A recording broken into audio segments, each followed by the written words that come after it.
Welcome to Ask the Accountant, the podcast that is made for you. Weekly podcast live Mondays from 8:30 a.m., released on the podcast service of your choice on Wednesdays. Your main weekly hosts, Aaron, Patrick, and Johann. Got something to ask? Submit your questions below or ask during the show. Podcast loading. We are currently getting everything set up behind the scenes, so sit back, relax, and we will be with you in a few seconds. Enjoy. Good morning, everybody, and welcome to Ask the Accountant. My name is Johann, and I am back from my holidays. Aaron has done an admirable job, and to be fair, probably a better job with me being away, bringing some fantastic guests. But I am back, so that's bring the quality back down to the basic levels we expect it to be. Aaron, how are you, and how have the last 2 weeks been for you? Very good, thank you. It's nice for you to be back. I was expecting you to actually come along and actually give us a full-blown introduction to who you are.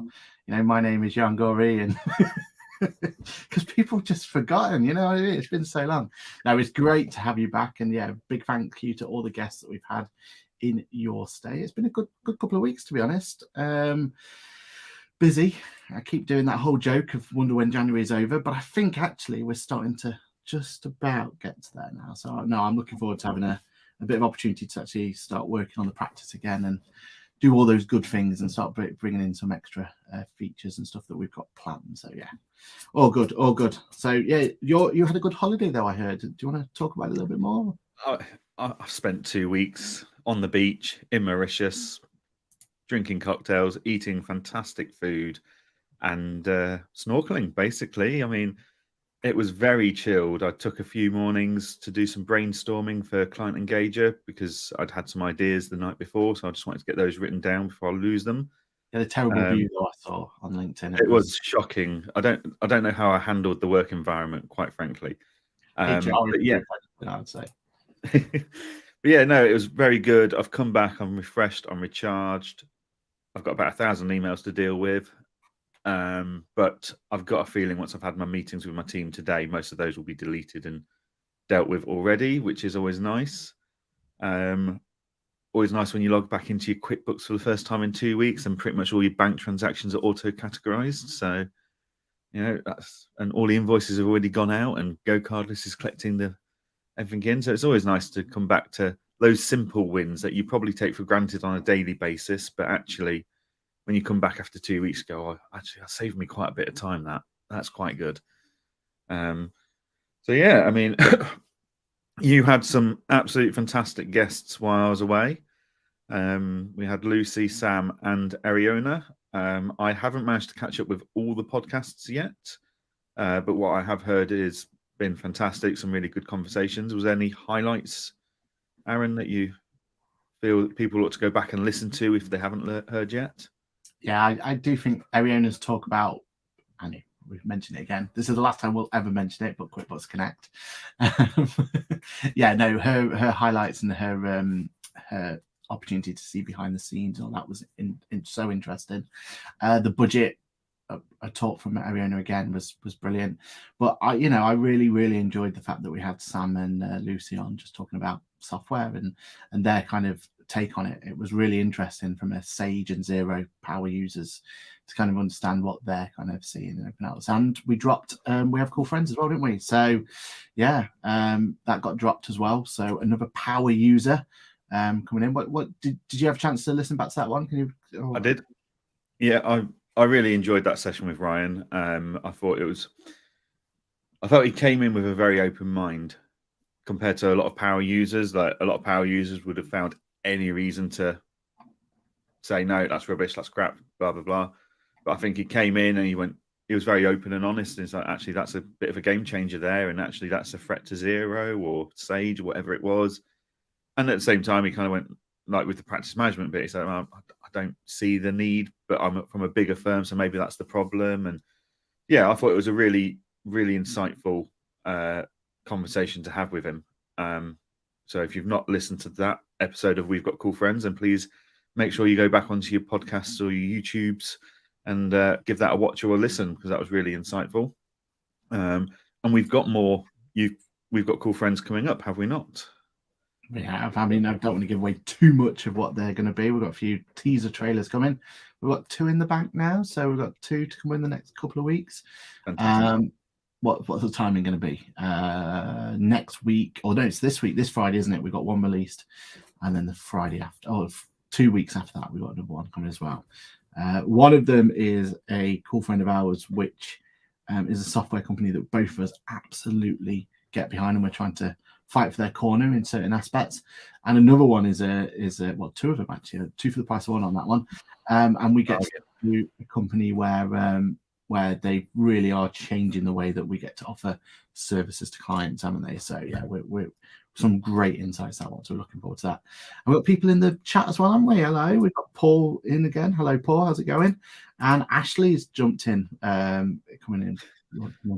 I think Ashley's taking the mic, because I listened to one of Ashley's sessions last week while I was laid on the beach. He was chatting away with Samantha Mitchum about how she's got on with social media and stuff, and it was a really, really good conversation. For anyone that's starting out with social media, wants to understand how someone's done it really successfully in a very short period of time, definitely worth going back and having a listen to that conversation between Ashley and Sam there. Yeah. And Ashley, reach out if you want to know how we turn it. But yeah, we do. We turn this very session into a podcast. I think yours would fly as well. So yeah, if you want to, reach out, and we'll tell you what the secret sauce to getting that done, because the more people who can get access to your sessions, the better, in my opinion. Definitely, yeah. I mean, I think that's the downside of lives, is trying to find a time when it suits the majority. I mean, we know not everyone enjoys the 8:30 on a Monday morning bit. But it works for us, and then we do the podcasts, and they are listened to more. But the content Ashley's doing on his lives is fantastic. So for them to be in podcasts would be great. Andy Wainwright is in the chat. He's up early. Christ. Oh, sure. Have we gone an hour late? I mean, clock's back, not forward. I'm confused. What's happened? Andy's just having a mental breakdown from not having me there for 2 weeks to help him with client engagement. Bless him. I don't think he's slept for 2 weeks, so he's probably not got up early. But yeah, it's good to be back on a Monday morning. Starts the week right when you're having a chat on a podcast, isn't it? It certainly does. And apologies, Ashley, it's already up on the podcast. So yeah, do go and make sure you get into there. 19 episodes up there. Crikey. Fantastic. Yeah, we'll have to make sure we subscribe to that. We've got to find a way to make sure we've got all of the podcasts up there somehow. We'll have to have a link tree one day of let's do a link tree bit. Yeah. Of top recommendations. I've got an internal one. So we use Notion at the moment, but Microsoft have just launched their Loop, which is their answer to Notion, which looks really exciting. So I'm going to be playing with that probably over the weekend. But I've got an internal page on my Notion where my team can see what podcasts I'm listening to, and kind of what topics they're good at covering. So and I do the same with audiobooks. So if I've listened to an audiobook that I recommend to my team, I'll then say whether it's good at for strategic thinking, leadership, problem solving, mental health, whatever it is. So that if someone's looking at, I really want to develop into leadership in the future, they can go, these are some of the books Johann's listened to and that he likes about leadership. But yeah, we could certainly do the same concept for a link tree, can't we, with podcasts we recommend? I think it's got to happen, hasn't it? I mean, there's, the podcasts that we have been on ourselves and the podcasts that we listen to on a regular basis. So yeah, let's get that link tree up and running, and let's definitely add those books and everything and those audiobooks that you've got in there, because I think we can really build some good content out of that. So yeah, more people that can listen to these things, the better, isn't it? So it's all good. Yeah, definitely. If we can share the love, we'll share the love. So, Aaron, anything major happened when I was off for 2 weeks? Well, there's a little budget. Does not count. The budget doesn't count. I reviewed the budget one night in the bar and went, I didn't miss anything. I mean, am I allowed to talk about this thing called QuickBooks Connect for the 5th? No. So yeah, okay. No. You have had your value for money out of that event. QuickBooks hasn't had the value for money out of that event that you've got out of it for the amount of podcasts and videos you've done. I know. We will stop talking about it for once. But what we can talk about is the fact that LinkedIn Xero has had a few kind of upset moments during that time. We had the whole opportunity of, well, it was it the day after QuickBooks Connect, wasn't it? So we talked about it on the on one of the in fact the Cool Friends have just come out with Ryan, wasn't it? We talked about it there a little bit. But that was kind of the biggest news that's come out, only because of people now reacting to it in the way they have. And I know I'm kind of jumping the gun here as well, but we have also got news about some other features being taken offline as well. Yeah. Do you want to talk about let's talk about those. We'll come back to the other bits we've got on our list, but we're on the topic, so let's talk about it. So I don't know if I feel that it's been overly highlighted because of we've just come out of QuickBooks Connect, where they've launched huge new, like 5 new bits of information, where the growth and the direction is really clear. You've then got people like Sage who are making acquisitions, going strength to strength. They've had a really busy 12 months. You've got people like Free Agent who have just been solid for 12 months now, constantly growing gradually. They're constantly improving what they're doing, not making a big single shout about it, but they're constantly there and making the right steps going forwards. And then you've got Xero, and the news has just not been positive, has it? I mean, 800 redundancies, and I don't know if anyone else noticed, but in that statement from Xero, it does say there would be further redundancies in July. Not on the scale of 800, but there will be further cutbacks in July. They dropped a bit of software that they brought, which I can't say I've personally heard of if at all. It was more Australian and New Zealand based, wasn't it? And then last week, or over the last few days, they've announced that they're dropping Workflow Max. Is that the terminology? Mm-hmm. Yeah, Workflow Max is being retired. I mean, Workflow Max is kind of the working paper solution that Xero had over QuickBooks for years. And a lot of us QuickBooks users looked at the Workflow Max and kind of that ability to power your practices workflows with a slight envy, I think. But there's not been any announcements of anything to replace it. So yeah, I feel a belt tightening exercise is being had at Xero. And if I was a Xero super user, I'd be nervous, I think. Redundancies, wave 1 of 2, dropping a couple of big softwares. One's been there for a very long time with no announcement of replacement or like-for-like features being launched. That's after being told that actually we're not going to do XeroCon every year anymore. Yep. The message isn't positive in my mind at this moment in time. I'd be nervous about Xero and its future in a time when we are seeing tech companies struggle a bit if they haven't got the financial backing that they need. But yeah, what are your thoughts on Workflow Max being retired, Aaron? Well, I don't use Xero enough. We have a handful of clients, and I do kind of get jumping in time again. But I thought Workflow Max was more their project management solution, as in projects, as in building projects out and everything else. I didn't know that this was also their whole working papers module. I thought, and I might be wrong. I thought that was separate. I might be wrong, but if anyone knows in the chat, please do correct us. Tell us where we're wrong.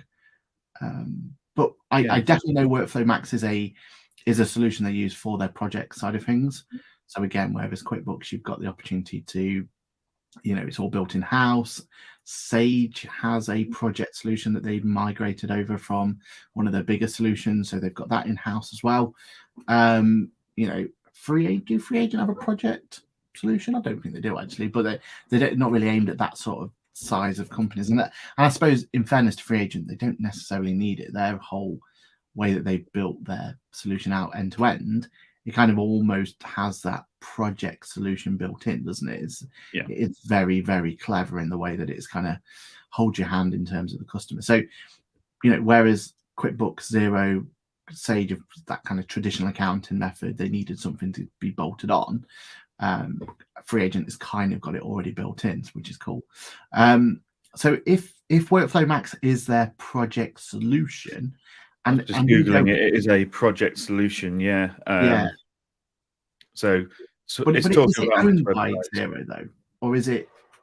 It wasn't acquisition, was it? I don't know if it was an acquisition, but it's definitely. It's got Xero branded all over its website, so I would argue it's Xero. Yeah, probably. Hannah's come to say today, Workflow Maps can be used for jobs and tasks, and some practices rely on it for their workflow. So it's more of a workflow management tool. It's not their work papers element of it. I think their work papers like a non-specific practice management tool. So like, it's a CRM. It's what it's what we would use Client Engager, Accountancy Manager for to run our businesses and our projects. This is more of a generic one that most businesses will be able to use, because it's not said it's just for accountants, it's for everyone. Yeah. And again, with QuickBooks, it's that projects area, isn't it, that we would use there.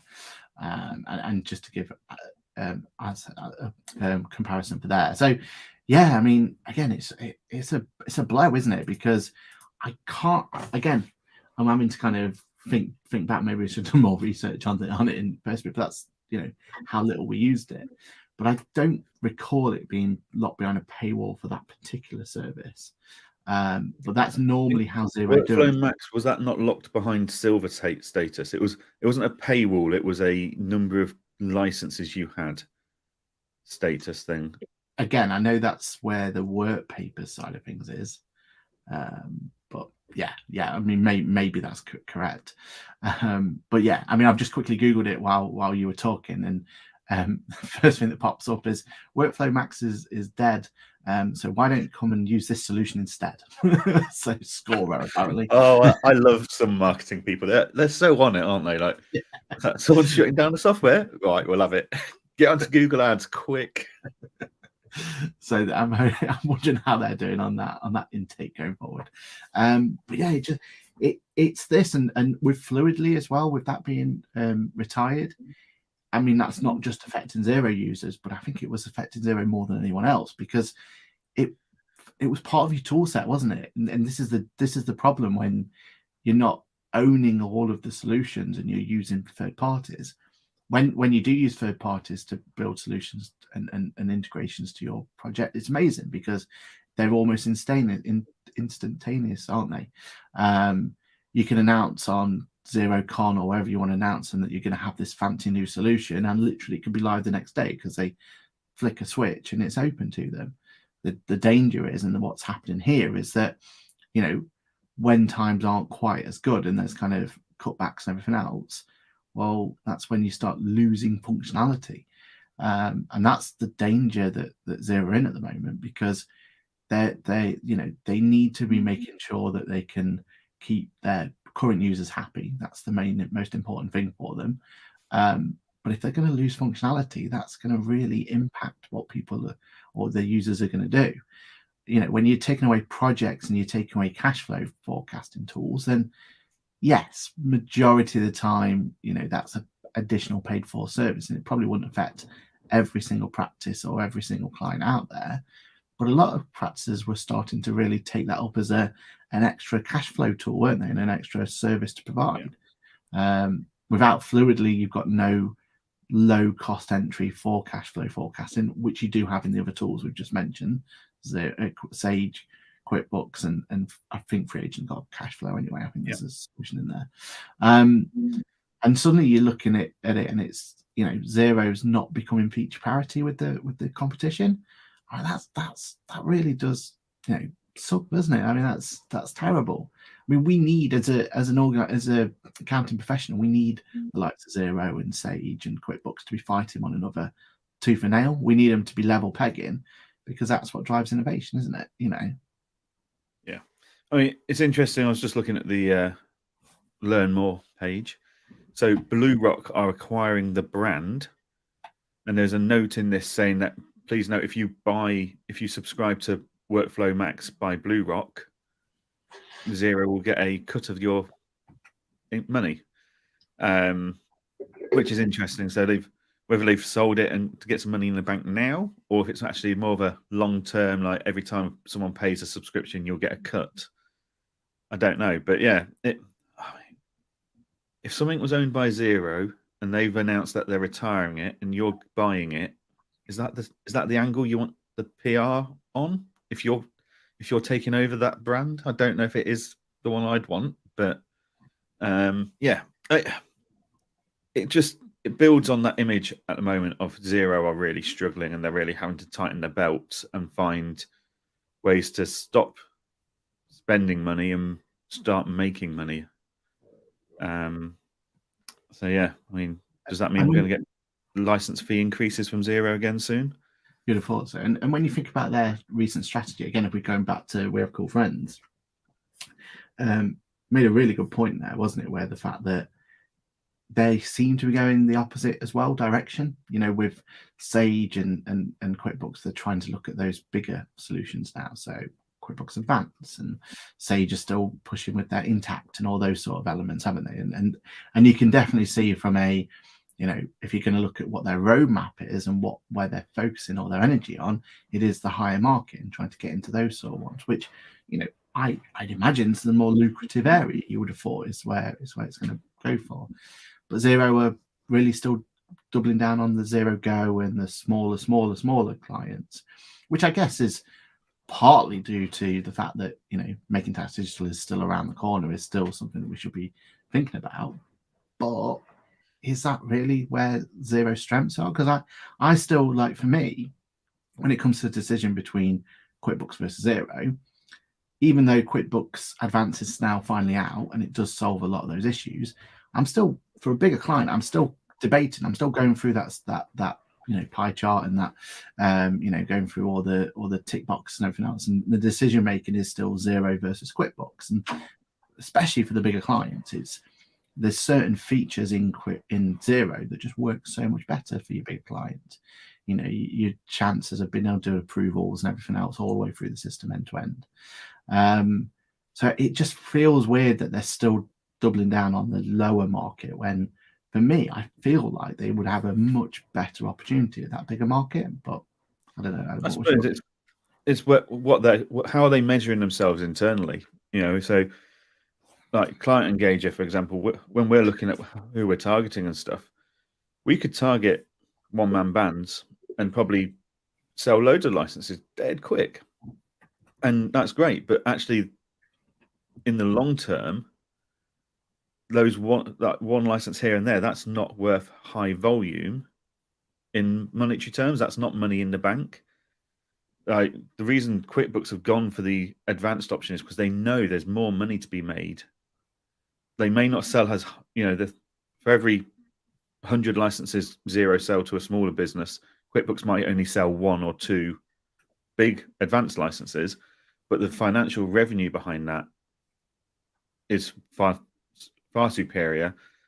And like as a software company, we're constantly looking at that model of making sure we're getting the balance between, yes, we want to support all the small firms and the startups, and that's why we've got really competitive pricing tariffs, and we make it affordable from day one because of that.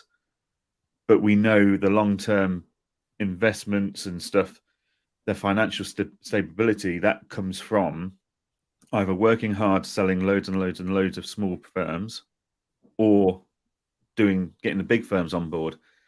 So we've got a real goal to keep a real blend and mix of those. So we're supporting everyone, which then supports us financially in the long run. And Xero don't seem to be, they seem to be looking down at license numbers. How can we get the most licenses and the most users on board? Not how do we get the most money into the bank? Yeah, and again, we're a little bit out of the loop, aren't we, in terms of Xero? But Xero still don't seem to be pushing the partnerships as much, do they, in terms of the accountants partnerships and everything. They're very much what QuickBooks were 12 months ago, where it's very much direct to consumer. I don't know if that's fair to say, but that's what it feels like. If you look at the adverts that have been put out there and everything else, it still feels like they're aiming for that. I am seeing a lot more zero lunches and zero events. To be fair, it's more people going to the Milton Keynes office from what I've seen on social media, which is probably a cheaper way for Zero to do it. Rather than going out and doing days out everywhere. Like I know the Iris road shows out at about the moment. Free Agent do a lot of road showing. Sage are doing a lot of road showing. That's not a cheap way to do these things. I know Zero have done road shows in the past, but do you spend that kind of money, or do you try and bring people into your head office? I think Zero is going more towards let's bring people into our central hub and give them a fantastic day at our central hub, rather than us go out to the office, isn't it? It's really like it's an impressive way of doing it, isn't it? It is a kind of... It's in Milton Keynes. I mean, it's not Victoria Street in London, but I think it's a very interesting time for all software companies in our industry at the moment. Just watching who's doing what and how, engaging how they're getting on because of it. It's probably been a bit stagnant for the last year or two. So actually, I mean, it was stagnant. Then we had a huge injection of all these new startup software companies at the end of COVID, forms of like Timworks, Armalytics, Cresco, etc., all coming in for the first time ever. Then we seem to have got quietened down again. And now there seems to be a bit of for the last 6 months, maybe, a bit of a restructuring, a bit of closing down of some softwares, relaunching acquisitions of others and stuff. So it's becoming an interesting space again, that's for sure. Yeah. And I suppose most of it was down to MTD, wasn't it? And it's and all that sort of why we went through that lull. And you can kind of tell now that the focus have changed, which is, for the good, and we've got opportunities to talk about other things. But hopefully, fingers crossed that, the MTD, because we were looking at the MTD and we were talking about it, weren't we, when it happened, when the delay happened, and we were worried about the likes of Hammock, and we were worried about the likes of, the smaller companies and everything else. But maybe we should have been worried about, long term, what it means for the likes of Zero as well. We knew QuickBooks and everyone were frustrated about it, but it was just a oh well sort of thing, wasn't it? Yes, they built the solution, but they'll just have to put it on pause for a little bit and they'll come back to it when it needed. Whereas for Zero, maybe they were like, maybe that was their get out of jail card for the UK market was MTD for Itzer, and with that going now, maybe that's they've had to completely rethink, and this is where these restructures and everything have come from. So maybe we've got to open our eyes a little bit to how impactful MTD has actually been. So I completely agree. Cool. Okay, so that's softwares that is happening. That brings us up to 9 o'clock, actually. That's quite nice. So that's what's happened in the last few weeks. Let's have a chat about some of the things that are happening in the next couple of weeks, Aaron. And we're not just talking about your YouTube schedule. So we are on, what is it today? The 27th of March. Basically the last week for super deduction. And I saw a fantastic article in our local paper. Well, almost local. In the Perthshire paper, a farmer in Perthshire has just spent over £80 million on new tractors and diggers. And the local paper are praising him for supporting the local economy. And it's the biggest JCB deal done in Scotland or something. And I'm just sat there going, whoa, check out the super deduction on that. So anyone that's not, if anyone's planning to buy pieces of equipment, vans, etc. for their business, get it done by the end of March, because that's when super deduction, the 130% thing, disappears. Aaron, what have you been telling your clients? Have you been chasing them? Have you been pointing things out to them on this? Yeah, super deduction was, and when you think about what it was designed for, it was brought in so that we could encourage small businesses to go out there and spend money, wasn't it? It was, look, there's going to be a corporation tax hike coming up. We're going to potentially 25% for some people. Don't wait until that moment to make the payments now. That bring it forward and everything else. And that's what it was designed for. But for a small business, you may never hit that 25% corporation. Or, that's your intention. I'd have thought you don't really want to be paying the 25% as much as possible. So to kind of give the benefit, super deduction worked for a small business. We were effectively getting 25% corporation tax savings on everything we went out and bought, that 130%, as you said. So we've been really hammering it home to clients to try and go out there and if there was a piece of equipment, or if there was some computer equipment, or whatever it's going to be that you were kind of thinking about but not willing to make the jump for, then now's the time to do it. And I certainly have, for our business, we've bought a few computers that's going to help us and speed up things for teams, and maybe upgrading it a little bit earlier than we would normally, because you want to get the super deduction benefit and everything else. I've got a few videos coming out soon, as you said, about videos about the fact that we've got a bit of technology coming in that's going to help us offer new solutions and stuff, and that was all backed and paid for by super deductions. Little sneak peek of it's just there, look over there. So I've certainly been making the most out of it. And I think one of the things that's a little bit kind of, when we talk about the budget and everything else, was that there wasn't anything that came in to replace that. Like, we've had this nice big buzz about it, and if you're a big company, it's going to be the same as it's whatever cost you were willing to spend before, and now you're going to pay for that. Now you're going to get the same benefits, 25%. So you're 25%.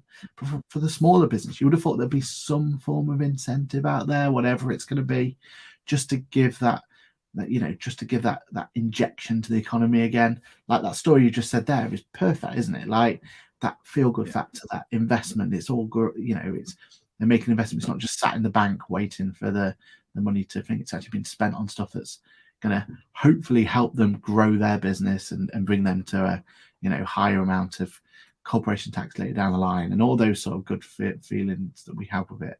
And I feel like we've not got anything to pass out. So the way we're talking to our clients is, please utilize it before the end of March. Let's try and get them in if you possibly can. But it would have been nice to have that conversation of, you definitely try and use it for now, but it's been replaced by this particular scheme.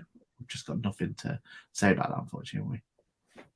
Yeah, no, I think the year ahead from a business tax point of view is going to be quite a plain, boring year. There's not loads of stuff we can or can't do, really.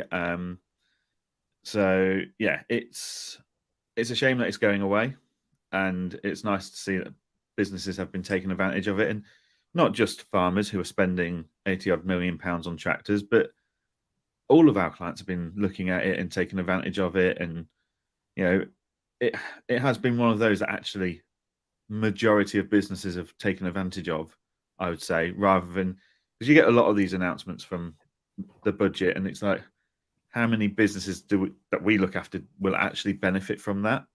Exactly. Or is it just really the big supermarkets and retailers and stuff that will benefit from that because they've got the cash to pour into it? So yeah, no, it's been a very well received and well used thing. But yeah, as we say, make sure you are telling your clients to get it spent by the end of March. So anything they need, crack on. Aaron will probably be in the Apple store for the next 2 days with a shopping list. I don't think there's anything left to buy. That's my Had it all. Can we fit an Apple event in quickly before the end of March, please? I need to spend some money. Yeah, that's my biggest issue with Apple at the moment. But that's no, my luck. It'll be the 1st of April that they'll announce their solution. So, yeah, there is actually a Sony event for a camera, which is on the 31st of March itself. But that's 31st of March in US time. I can't quite remember what it is. It just falls into 1st of April. So. That's really upsetting for you. Yeah, damn it. Cool. Okay, so super deduction. That's for sure. Yeah.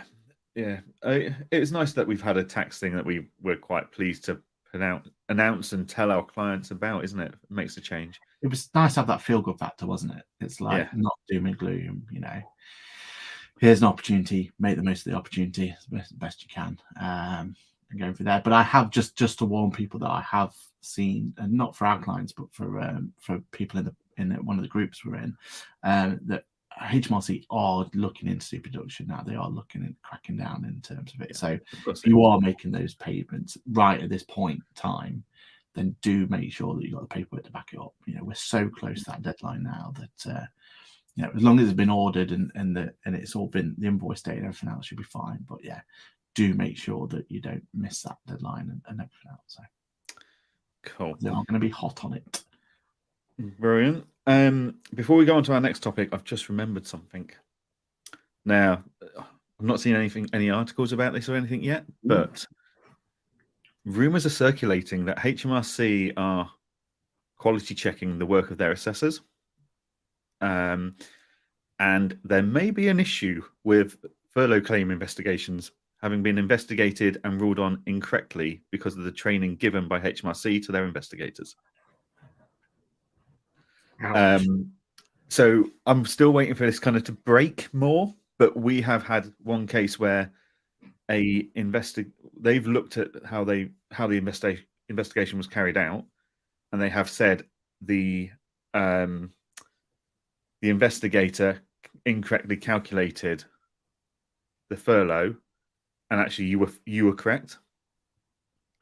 And from what I've been asking around on social media groups, we're not the only ones to be getting that kind of an answer at the moment. So, yeah, it may well be worth keeping an ear open for that. But I mean, as accountants, we were having to work out how to calculate this back at the time. So the fact that HMRC are now struggling to train their own assessors to investigate and assess correctly doesn't surprise me at all.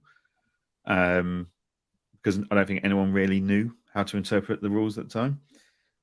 But yeah, so that'll be one to watch out for in the coming weeks, I think.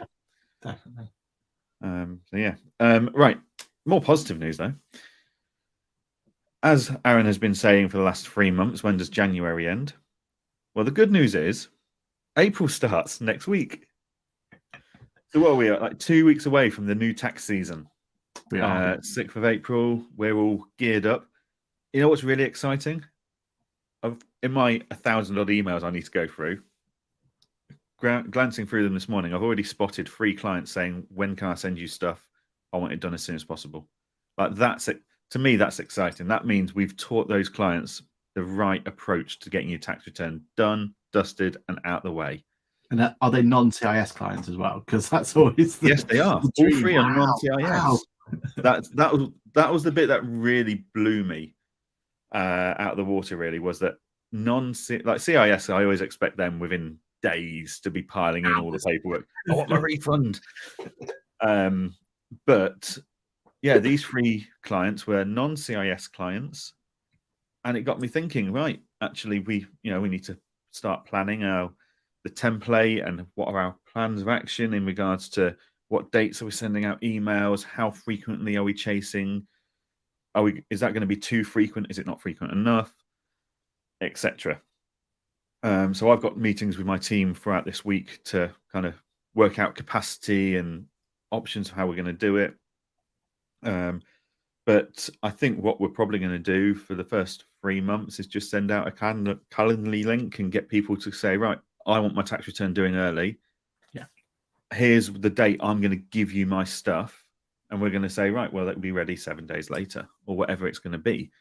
So yeah, we're playing with some different softwares and different ideas of how we can kind of book that work in and plan it without interrupting our usual capacity and workloads, because it's great that people want to come and do it early. It means someone's not doing something else if they're doing that person's tax return they'd normally do in January. So we just need to make sure we get the balance right.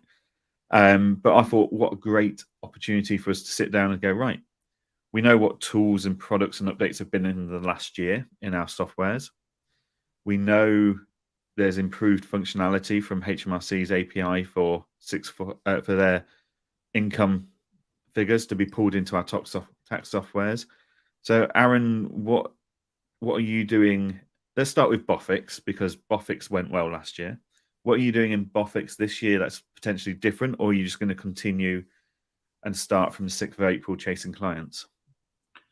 Well, to be fair, it's as you said, it's kind of same as this year. There's a couple of clients that fell through the wayside, and they didn't get the work done on time that we want to do. So we set ourselves a hard deadline, which is the statutory deadline, and we have a soft deadline as well.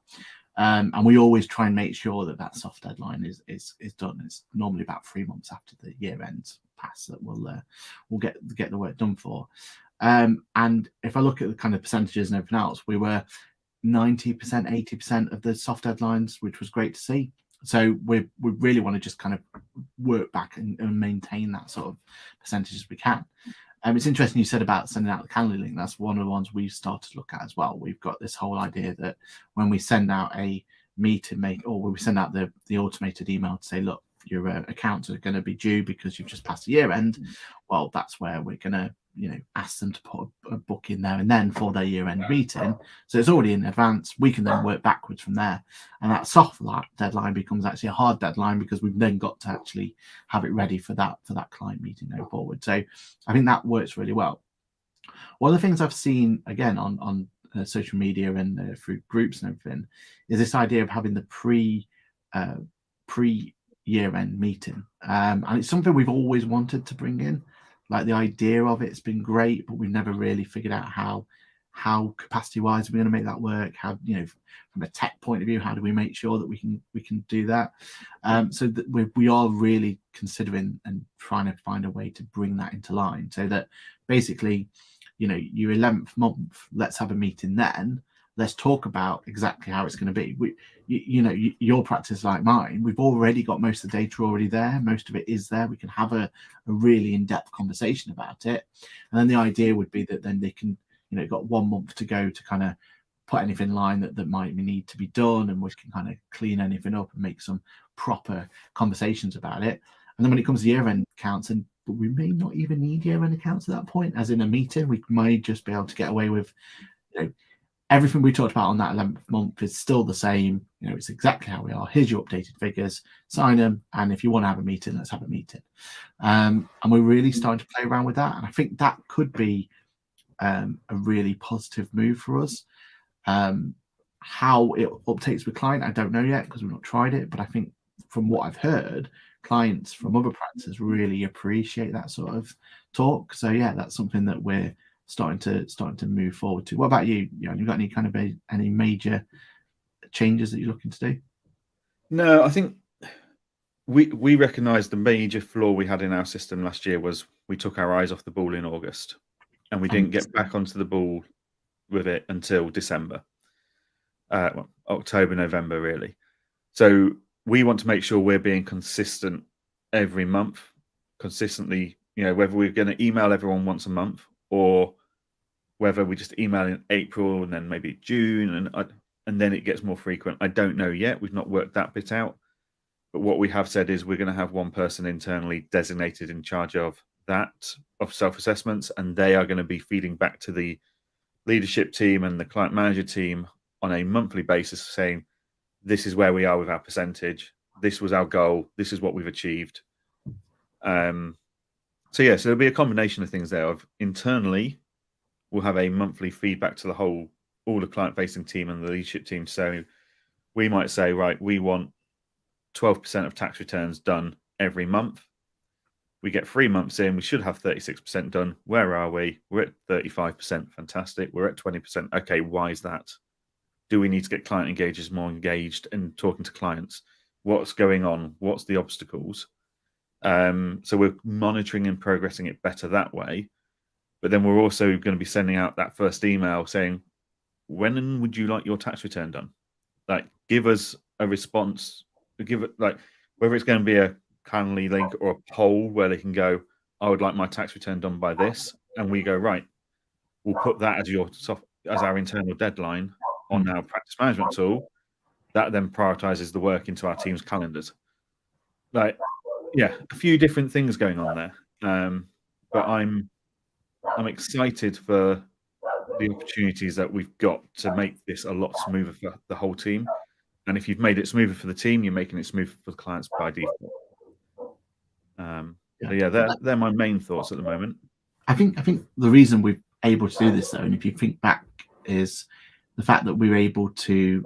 It's tweaking at this point, isn't it? We know that we've kind of built our core systems around the fact that we want it so that data is so fluid as much as possible. You know, the idea that you could pick up any client if they ring up, you could log into their solution, and you could have real-time information for them. That's what we've built our systems around, isn't it? And I think we are privileged in that respect, that our clients have bought into that, and there is there. But I am still trying to keep my eye on, you know, what about the other world? Like, how else can it be, you know, for people who aren't in that position? And I think, in fairness, again, technology is starting to really help them as well. You know, the idea that we could set it up so, I forget what solution you use, but you have that solution where you can get access to their bank statements, etc. And you've got those. Analytics.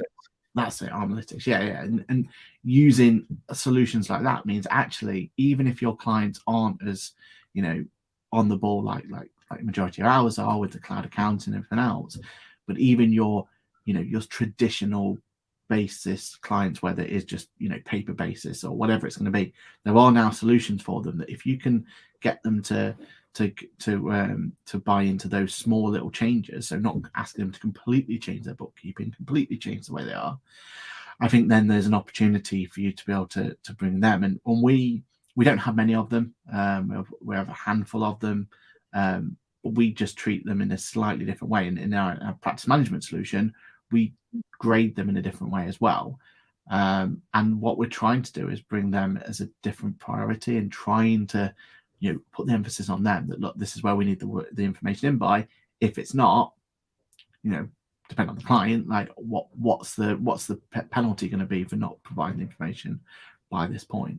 And I think that's the other bit where we're looking at it now is, right, well, how do we've got it smooth for our, you know, our typical clients, but those odd, you know, those you know, more you know, manual type clients, what can we do to help them? And I think at some point we've just got to be realistic with ourselves. Like, is it worth chasing those sort of clients? Are they going to be beneficial for us going forward, or would they be better suited with a practice that would deal with them probably in a better way, because they are, you know, they have the opportunity to you know, deal with them in a more, you know, face-to-face manner, or whatever it's going to be, actually in person, for example.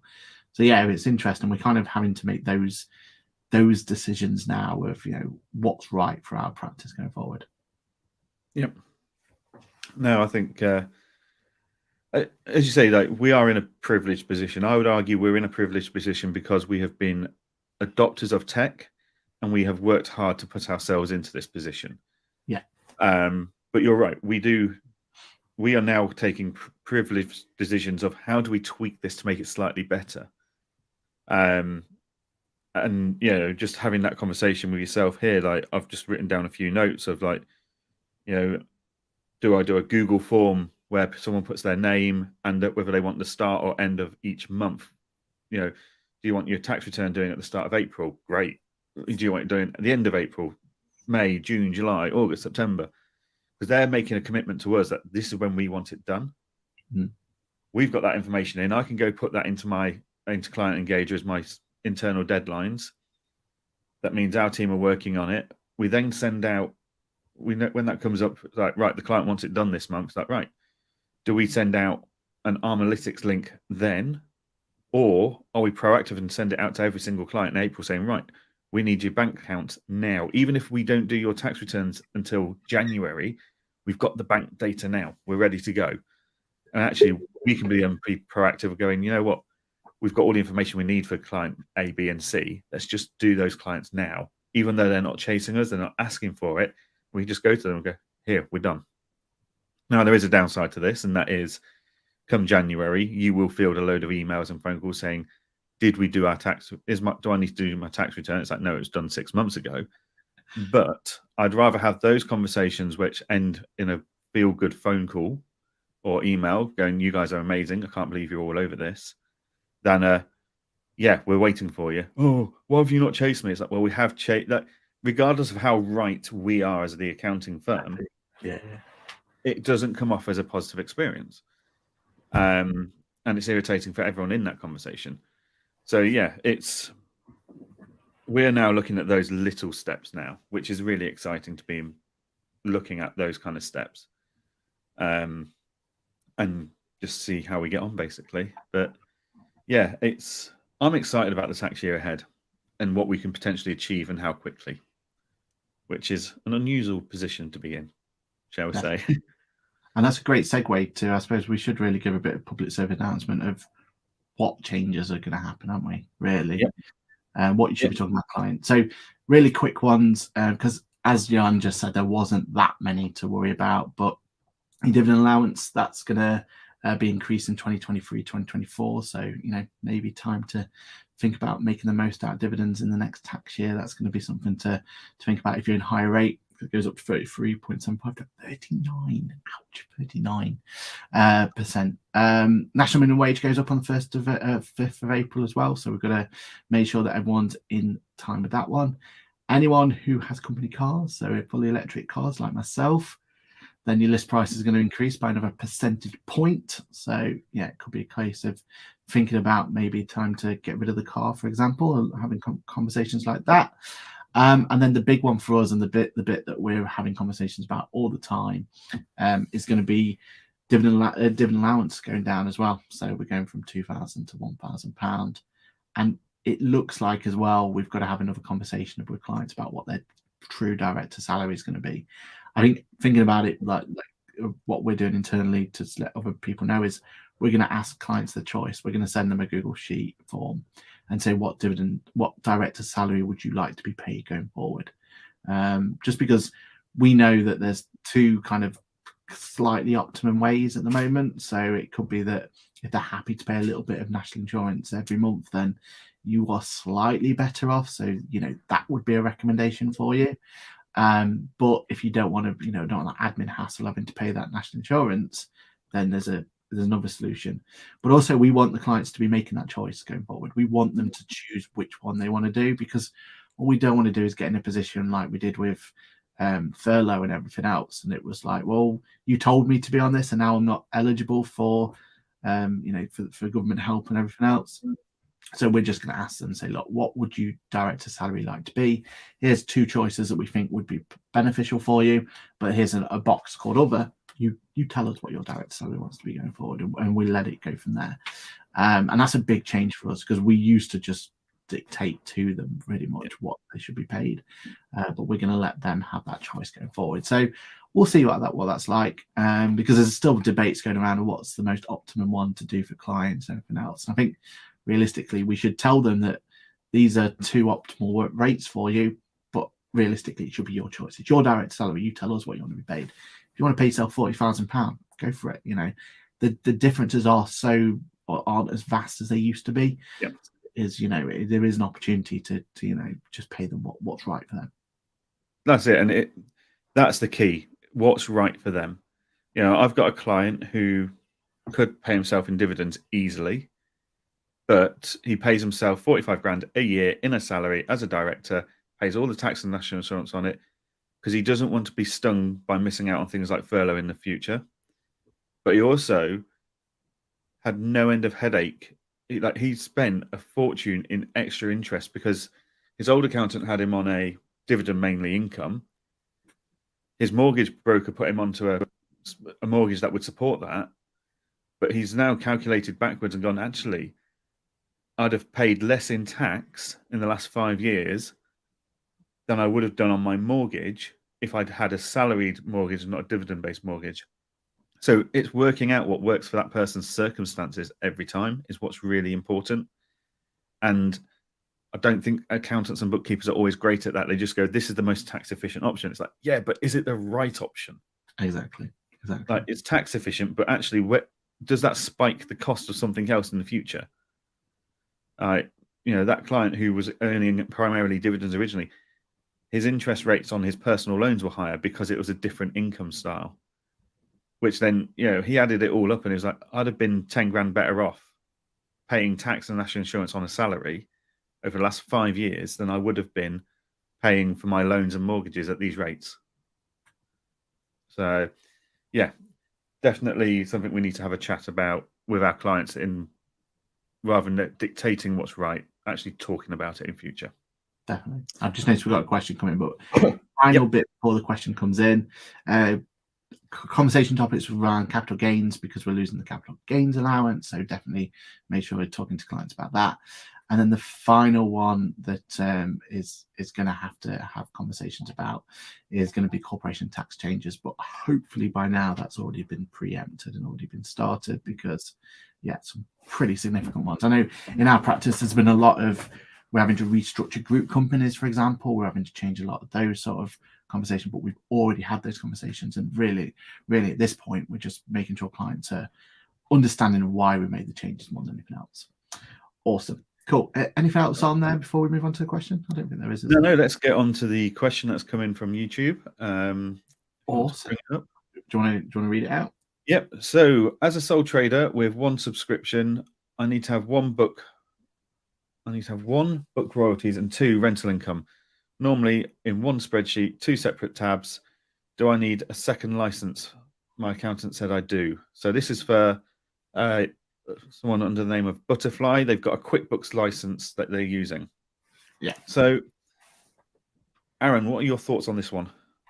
Well, if they're VAT registered, I don't think they would be. I mean, rental income, probably not. So if this was 2 independent VAT registered businesses, then you wouldn't have a choice. You'd have to have 2 different licenses to be able to file it. Now, the fact that there's an opportunity here that they don't need to be VAT registered, and there's potential there that they think they could probably get away with not having a second license by using things like locations and classes, and they could find a way to be able to make this work under one license. However, Making Tax Digital's on its way, and when Making Tax Digital comes around, you won't have a choice. It will have to have 2 different licenses. Also having just the one license means that when you come to the year end and you want to extract that data for your personal tax return, it is going to be slightly more complicated. It isn't just go to the tax section, see what the boxes need to fill out, and off the races. I mean, it says here that you've got an accountant anyway, so that is your accountant's problem. So, actually, do you care? Probably not. But it is slightly more complicated that way. My personal recommendation for this one is get yourself future-proof. Like, yes, there are workarounds, and I've got a whole video on how to run 2 different businesses using locations, everything else. But what I would recommend is book royalties, have that as a QuickBooks license, and you'll find lots and lots and lots of benefits from there. When it comes to rental income, potentially look at someone like Hammock, having it go through from someone like that. Doesn't necessarily have to be directly with QuickBooks. QuickBooks are releasing and are looking to release a rental first and a property first version of QuickBooks. But from what we can tell and what we've seen so far, it is just a chart of accounts have been updated to be more rental friendly, should I say. So yeah, personally, if this was our client, then we would definitely have 2 licenses. I know it seems like it's an added expense, but I think, for me, having those 2 different licenses will just mean you're ready for the future, and things like Making Tax Digital, you're not going to have to change everything all over again, because that's if you're having to make the change now, you might as well make the change now and get the benefit out of it, from my point of view. What about you, Johann? Anything you want to add to that? Yeah, no, as you say, through tags, locations, and classes, in theory, you could make it work. However, I would argue best practice is to have royalties on one QuickBooks license, and the rental income and costs on a Hammock license would be fantastic. The insight you get off that is phenomenal. And they've just said they're not VAT registered. So, yeah, in theory, you could do it on one license and tag every transaction that's coming into your bank with either the royalties business or the rental business. So whether a cost is related to rental or royalties, you put a tag on there or you put a location on it. So yeah, in theory, it could work, and you could then run a location or a class or a tag profit and loss report, and you'll have the two businesses separated. That's fine. But that is highly unlikely to be how it will operate in 2027 when MTD ITSA comes in. However, again, you may well be under that threshold of £50,000, £30,000 income. Yeah. So actually, MTD ITSA might not even impact you anyway. So, yeah, if you're not going to be impacted by MTD ITSA in the future, you're not going to be VAT registered, you're not going to go into limited companies, then yes, you could, in theory, make it work with one QuickBooks license. Yeah. And, you know, if it's all about cost saving, then it makes sense, doesn't it? And if it is about cost saving as well for that license, then you can't use locations because you're going to have to be a higher version of QuickBooks. So, as you mentioned there, tags would be your friend there, wouldn't it? Like, Definitely. and it could work. And maybe 2027 is a while away, so maybe get yourself comfortable with using QuickBooks. You know, use it for what it's worth. Have that one license for now. Just remember that when it comes to actually dealing with the year end, you know, your accountant's going to have a slightly more difficult time, but it's not the end of the world. Like we have clients like that all the time. So yeah, it's one of those, isn't it? When these sort of questions come up, it's a very much a depends. Like yeah, and I think our accountant's not wrong. No. But in theory, actually, we could probably work a way around it, so that we could do it off one license if that's the saving they're trying to make. Exactly right. Exactly right. Cool. But yeah, brilliant. Well, I feel like actually we've done something really helpful and supportive there. So, and they agree best practice is the way to do it. Fantastic. So thank you very much for everyone that's tuned in. Aaron, what have you got coming up this week? Oh, this week, what was it? That was it. I'm doing a video on QuickBooks Desktop, but it's in the cloud. So I played exactly.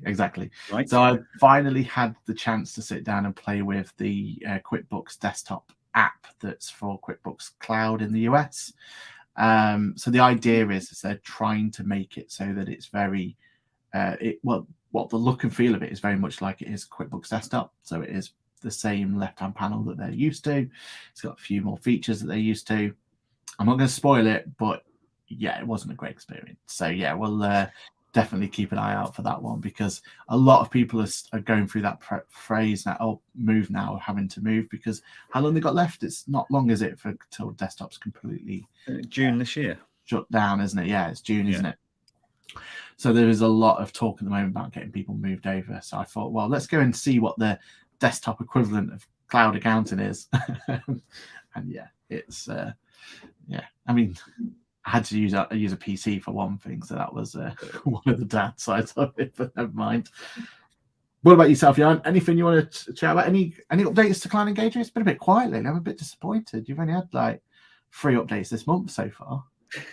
And I had 2 weeks off. No, there will be a video coming out later this week, which will give you an early insight to the email integration that we're building. So we've been beta testing it for the last week. We are really happy with it. There's a few bits of user functionality and stuff we want to improve. The release date is scheduled to be kind of 20th of April, kind of somewhere around there at the moment, providing that we don't break it too much. But yeah, there should be a video coming out this week for me showing you what that looks like. And there's some really cool stuff in there. Like, you've not got one inbox, you've got 2. So you're going to have your own private inbox, and then you can link in the support or the info inbox that you've got.